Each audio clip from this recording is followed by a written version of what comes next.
नाशिक जिल्हा कायद्याचा बालेकिल्ला, नाशिक जिल्हा कायद्याचा बालेकिल्ला, नाशिक जिल्हा कायद्याचा बालेकिल्ला, नाशिक जिल्हा कायद्याचा बालेकिल्ला, नाशिक जिल्हा कायद्याचा बालेकिल्ला, नाशिक जिल्हा कायद्याचा बालेकिल्ला, नाशिक जिल्हा कायद्याचा बालेकिल्ला, नाशिक जिल्हा कायद्याचा बालेकिल्ला, नाशिक जिल्हा कायद्याचा बालेकिल्ला, नाशिक जिल्हा कायद्याचा बालेकिल्ला,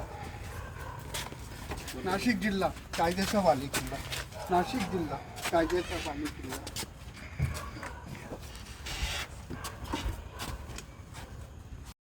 टॅबमध्ये 121 आक्षेपार्ह व्हिडिओ आढळून आल्याने अटकेत असलेला तथाकथित पत्रकार रवींद्र एरंडेचा आणखीन एक प्रताप समोर आला. आदिवासी विकास विभागात मोठ्या पदावर कार्यरत असल्याचं सांगून 10 जणांना लाखो रुपयांचा त्याने चुना लावल्याचं उघडकीस झालं. वासनान ज्योतिषी अशोक खराच्या काळ्या कृत्यानं अवघा महाराष्ट्र हादरून गेलेला असताना एरंडेचे काळे धंदे उजेडात आले आणि नाशिकचं वातावरण पुन्हा तापलं. एरंडेच्या टॅबमध्ये 121 आक्षेपार्ह व्हिडिओ आढळले. तो अनेक महिलांसोबत या व्हिडिओमध्ये दिसत आहे.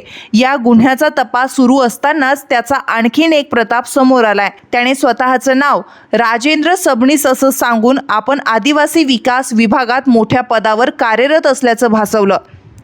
तारवाला नगरात राहणाऱ्या माधुरी चौधरी ह्या त्यांच्या संपर्कात आल्या आणि त्याच्या भूलथापांना बळी पडल्या. बस स्टॉप, गोल्फ क्लब अशा वेगवेगळ्या ठिकाणी भेटून चौधरी यांना नोकरी लावून देण्याचं आमिष दाखवलं. त्यासाठी 5 लाख रुपयांची मागणी केली. चौधरी यांनी 2 लाख रुपये दिले, पण एवढ्यावर काम होणार नसल्याचं सांगून त्यानं अजून कोणी इच्छुक असतील तर कळवा असंही त्यांना सांगितलं. त्यावर चौधरी यांनी विशाल साबळे, महेंद्र साबळे, भूषण बहिरम, शुभम कोकणी, साईनाथ चौरे, शीतल बहिरम, ज्ञानेश्वर साबळे, अजय बहिरम यांच्याशी एरंडेचा संपर्क करून दिला. त्यांच्याकडून एरंडेनं पैसे उकळले. अशा पद्धतीनं या साऱ्यांचीच फसवणूक करण्यात आली आहे.